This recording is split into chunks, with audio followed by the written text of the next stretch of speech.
Hey, are you looking for the best players in fantasy football here for 2019? Got you covered. Coming at you today with the top 30 overall fantasy football players here in 2019. And why did I decide to go to 30? I'm sick of seeing all this top 10 sissy stuff.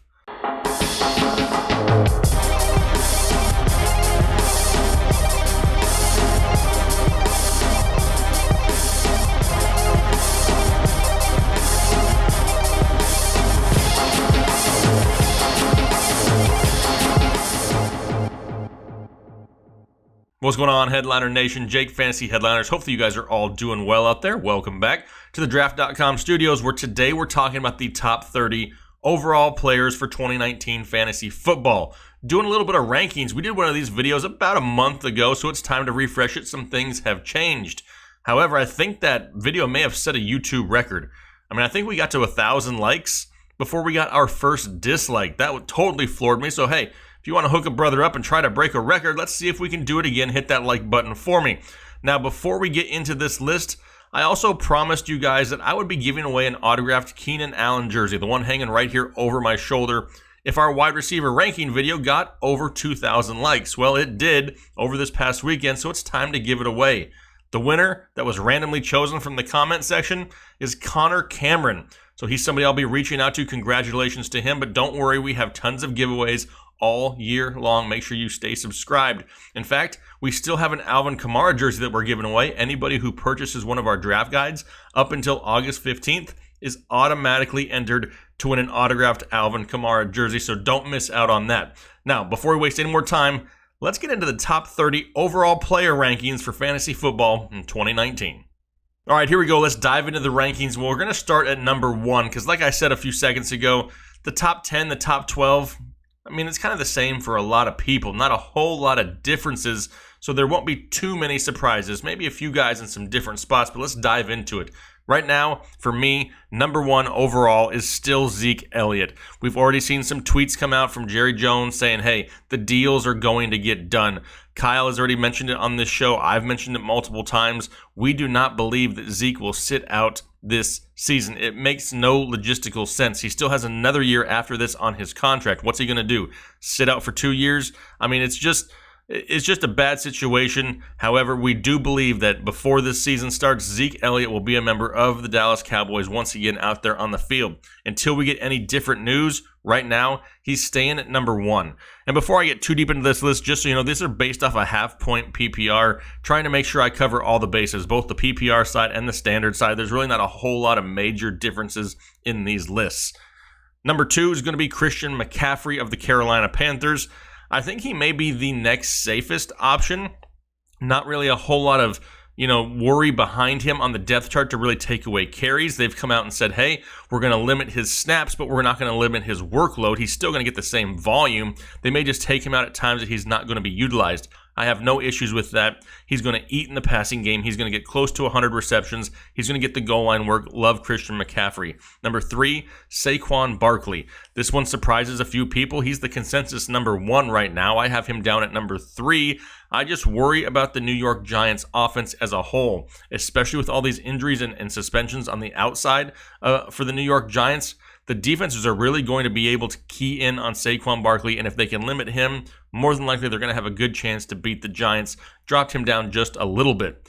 Number 4, it's Alvin Kamara of the New Orleans Saints. Love Kamara. I think he's probably one of the most consistent options here. The part that worries me is they brought in Latavius Murray, and Latavius Murray is going to take over that Mark Ingram role. He's going to lose, Latavius Murray is going to take some of those touchdowns away from Kamara. Yes, he's still going to be heavily utilized. Alvin Kamara has 2 straight years over 1,500 yards, and I expect him to get close to that again. The touchdown upside may be hit or miss at times, and one thing that I worry about is if the Saints can get some second half leads, Kamara gets more rest, Murray gets more run, and it kind of limits you from some of those maybe garbage points that possibly win you a week-to-week game here throughout the season. Number 5 is going to be David Johnson, Arizona Cardinals. Right there, same as the consensus, right at 5th overall. He's somebody who's really moved up here about the past week or so due to the holdout of Melvin Gordon. I do like the upside of David Johnson. That offense has the potential to put him back to where he wanted to be a few years ago when he absolutely took the NFL by storm. There is a little bit of risk there, but the volume should be there. And with the amount of running backs that just have a committee to worry about, David Johnson not being one of them has enough potential for me to put him up there in the 5th spot.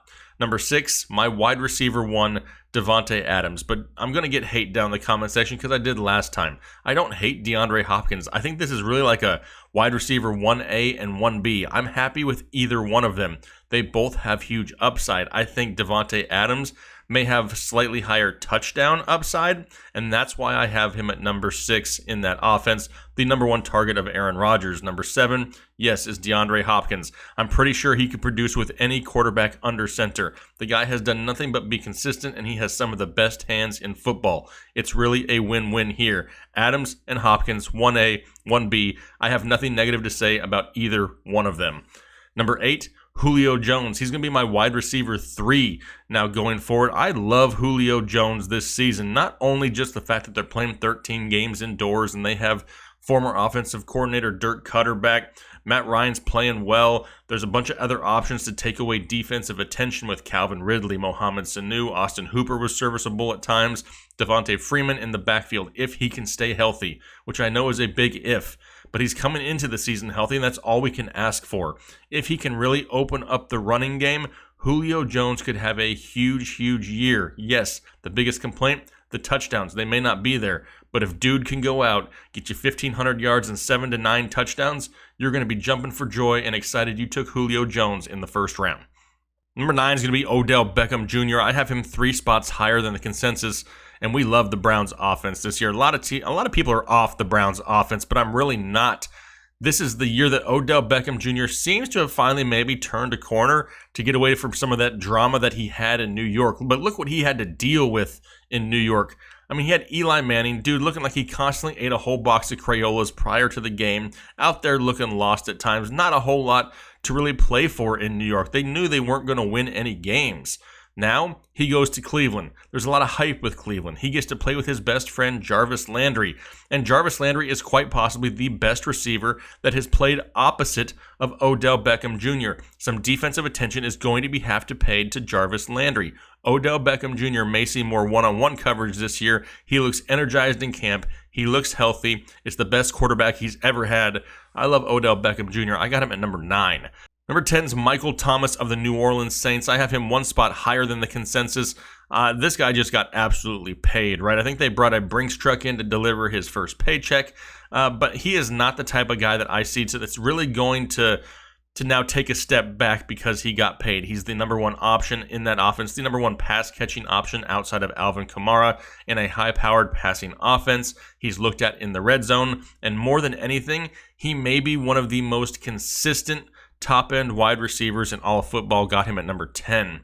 Number 11, it's Nick Chubb, 5 spots higher than the consensus. I say this because I really do believe in Nick Chubb, and we've talked about it a ton on this channel. Do I think that Kareem Hunt just comes back and takes away all of the workload? No, I don't. That's a long ways away. So much can happen with Kareem Hunt and the Browns before then. It would not surprise me if he's not even a member of the Browns at that time. What happens if Nick Chubb goes out the first 8-9 weeks of the season and absolutely kills it?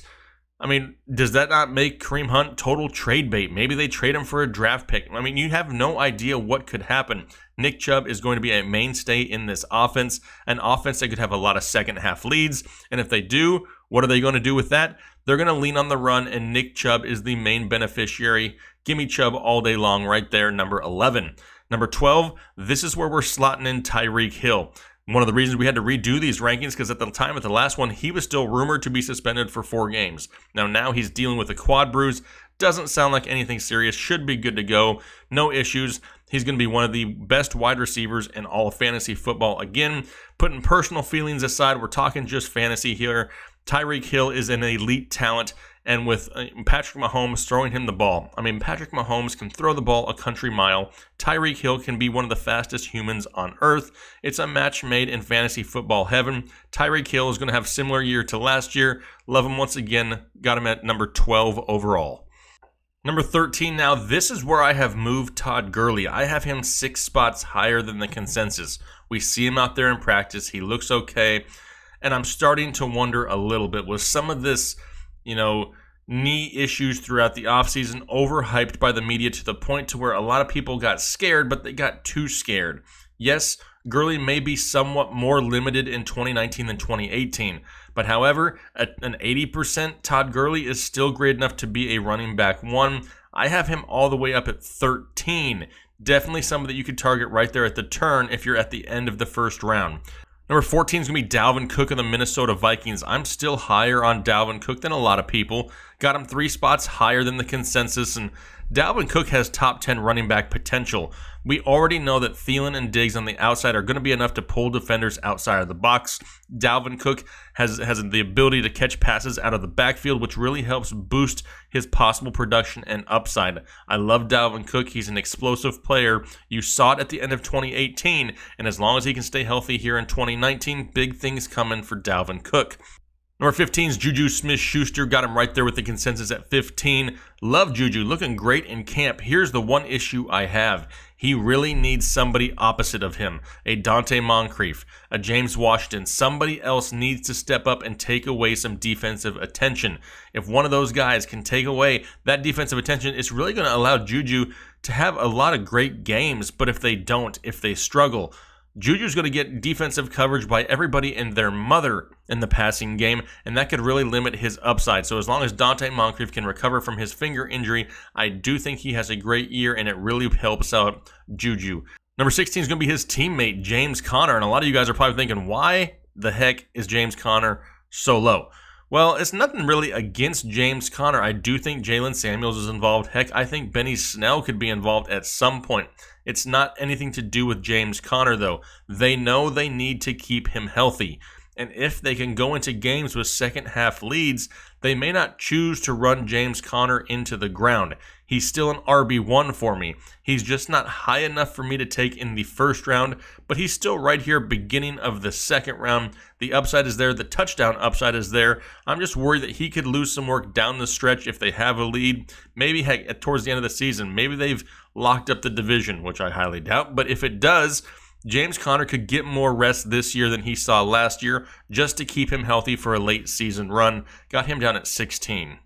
17 is going to be Joe Mixon. Got him a few spots lower than the consensus. The offensive line worries are really starting to add up for me. I mean, he's lost 2 offensive linemen, 2 starting offensive linemen here, and now A.J. Green is banged up and may miss more time. All that means more defensive attention, paid attention to Mixon, and that worries me here to at least start the season. Got him down at 17. 18 is going to be Travis Kelce, who I'm a little bit lower on, but it's nothing to do with Travis Kelce. It's really the fact that I'm not really big on reaching for tight ends super early. I'd rather have them mid to late second round instead of reaching for them right there at the beginning of the second round. There's too many other names that I would rather take my chances on. Kelce, still going to be one of the top elite tight ends in all of football, but there's a few players a few rounds later that I still really like, so I'm not going to reach for Kelce. Got him right there at 18. Number 19, Mike Evans, another one of my favorite wide receivers here in 2019. Kyle actually just did a video saying that Mike Evans should be a must-own for you guys, and he really is. There is no resemblance of a running game in Tampa Bay. They're going to have to throw the football. Mike Evans is the favorite target of Jameis Winston. Yes, we do expect, the Chris Godwins to take a step forward. O.J. Howard's coming back. There are other options there, but Mike Evans had the quietest 1,500-yard season last year, and it would not surprise me to see him get close to the same numbers once again here in 2019. Number 20 is going to be Le'Veon Bell, and he's a lot lower than a lot of other people. Consensus has him at 10th overall. I'm down at 20. Why am I so much lower than him? I really don't like the risk associated with him with taking him early in drafts. Yes, he's come out and said, hey, sorry for your fantasy football teams last year, and you guys need to take me number 1, and okay, I get it. However, I'm not buying it. Yes, their offensive line got slightly better with the signing of Khalil Hill here this week, but that schedule to open up for Le'Veon Bell the first 8 weeks of the season is absolutely brutal. And it's going to be his first live game action in over a year. It worries me. I'm not against taking him. I would rather pass on him personally and try to acquire him in a trade maybe 6 to 7 weeks into your fantasy football season, because second half of the year, his schedule is awesome. But that high price tag on draft day, I'm really not that interested. 21, this is where I put Melvin Gordon, and this one is going to continue to move. Have I given up all hope on Melvin Gordon? No, not really. There's still a lot of time. Here is my advice on Melvin Gordon. If your fantasy football draft has started and you are on the clock and Melvin Gordon is not signed to a team, I do not draft him whatsoever. I hold out here as long as I can. A lot of you guys will draft right around the 3rd to 4th week of preseason. It gives you some time to find out where he falls, but if at the time you're drafting, Melvin Gordon is not signed, do not risk it. Don't draft him. Let somebody else draft him and deal with that possible headache all season long. Number 22 is Antonio Brown. I have him a few spots lower than the consensus, and I don't know if you guys have heard or seen. Yes, he's gone to see a foot specialist, but have you seen why? Look at the bottom of Antonio Brown's feet. This is disgusting. I mean, what is going on down here? Where is the skin going? Why is it all falling off? I mean, that has to be painful. That has to be sore until we can figure out what is going on down there with it. Dude needs some Tinactin or some spray, some Lotrimin. He needs something down there because things are going on that shouldn't be going on. Worried a little bit about the feet of Antonio Brown because the last time I checked, feet were important for wide receivers. I got him down at 22. 23, Keenan Allen, the guy whose jersey we just gave away. This guy may be one of the most consistent wide receivers in all of fantasy football. That's all he does is go out there, he gets targets, he gets catches, puts up yards, not huge touchdown numbers, but he's a very, very solid wide receiver for your team. Now, no more Tyrell Williams, so I expect a few more targets maybe to go his way. I mean, heck, he had multiple games last year with 10 targets per game, and he's going to have the same thing again this year. Love Keenan Allen once again. 24, this is where I take a little bit of a jump. I have Stefon Diggs at 24. Consensus has him at 32. So I'm a few spots higher, but I really, really like the upside of Stefon Diggs. He really has that chance to take a huge step forward here in 2019 and become one of the best fantasy football wide receivers. Love Stefon Diggs. Nothing against Adam Thielen. We'll talk about him here in a second. But Stefon Diggs has that big play potential that could really take him to the next level here in 2019. All right, so I always get asked when I do these rankings videos, well, what about this guy? And what about this guy? Well, where does he fall on your list? So I kind of went a little bit deeper. Yes, those were the top 24 I just gave you, but I told you we're going top 30. So there's a few guys who are just right there. The first one's out. It's kind of like being on the bubble for the college basketball tournament at the end of the year. There's a few names that are close. Those names, they're right here. First one, T.Y. Hilton of the Indianapolis Colts. I do like T.Y. Hilton a lot. I mean, he's looking great in camp. We already know there's some injuries to Devin Funchess. Paris Campbell has dealt with some soft tissue injuries at times. I mean, even if Devin Funchess does play, he's not going to catch any of the targets that are thrown to him. T.Y. Hilton still going to be one of the top options in an Andrew Luck-led offense. Still like T.Y. Hilton a lot. He's one of the very first ones out of this list. Next up, George Kittle. I think George Kittle is going to have a great, great year. I'm a little bit worried, though, because there's so many more options in that offense that weren't there in 2018. So he's going to have that possible regression. Still going to be one of the elite tight ends, but have to drop him a little bit lower. Adam Thielen comes in here as one of the first guys out. We talked about him with Diggs. I think Thielen may be a little bit safer, the safer option, but maybe not have that huge upside. I think a lot of people are hoping that they get the Adam Thielen that started 2018 with 10 straight 100-yard games. And if that's the case, you may be somewhat disappointed. He's still going to be a top wide receiver. Just don't have him here in my top 24 overall. Damian Williams coming in here, somebody we need to think about. But right now, I'm a little bit worried about the hamstring. Until he can get out there on the field, get going, he's going to continue to fall down this list. If he can prove that he's healthy, he will jump back into the top 24. Zach Ertz, another one of these elite tight ends who I really like, and I think that he has the potential to maybe jump into the top 24 at some point. Maybe if a Melvin Gordon does sit or an Antonio Brown misses time, that will open things up for Zach Ertz to hop in there. He's going to be the favorite target of Carson Wentz. He's going to be used a lot. However, another one of those teams that has a lot of weapons to spread the ball around to. Does Zach Ertz lose some of his targets that he saw here in the past? Lastly, Amari Cooper. This is definitely somebody who has been in the news. I mean, they're talking about, giving him a new contract there. He's playing for money, and he looked a lot better once joining the Dallas Cowboys. A lot of hate for the Cowboys. I get it. A lot of people can't stand the Dallas Cowboys. I am not a huge Dallas Cowboy fan either. However, as far as fantasy football goes, Dak Prescott, Amari Cooper, and Zeke Elliott are all guys that I would not mind targeting during my fantasy football draft. Amari Cooper could come out and have a huge season for the Dallas Cowboys. All right, those are my top 30 overall players here for 2019 as of the beginning of August. Once again, it's still early. We're building those trends, and we're going to be doing this show again probably right there before the season starts. Right as everybody's doing their drafts, we'll drop another rankings video to make sure you guys have the most up-to-date information. But hey, greatly appreciate your support, but this is one of the most interactive channels on YouTube, so I really want some feedback. What do you guys see in this list that you may change? Yes, they're rankings and everybody has different opinions. It doesn't mean that anybody's wrong. We're not trying to prove I'm right, you're wrong, or vice versa. Not the purpose of this video. We're trying to help each other out to make sure we have the best list possible going into 2019 so we can all win fantasy football championships. That's what it's all about. We greatly appreciate that support. Make sure you hit that like button for me. And if you're new here, consider hitting the subscribe button. If you do that, let me know down in the comment section so I can welcome you personally here to Headliner Nation. It's a community that is growing absolutely crazy fast. We're almost to 40,000 people. That's crazy. This time last year, I probably had 1,500, maybe. We're growing quick, and it's because of you guys. It's the community that we've built together. Greatly appreciate that support. Looking forward to talking to you guys. Have a great rest of your week. Talk to you later.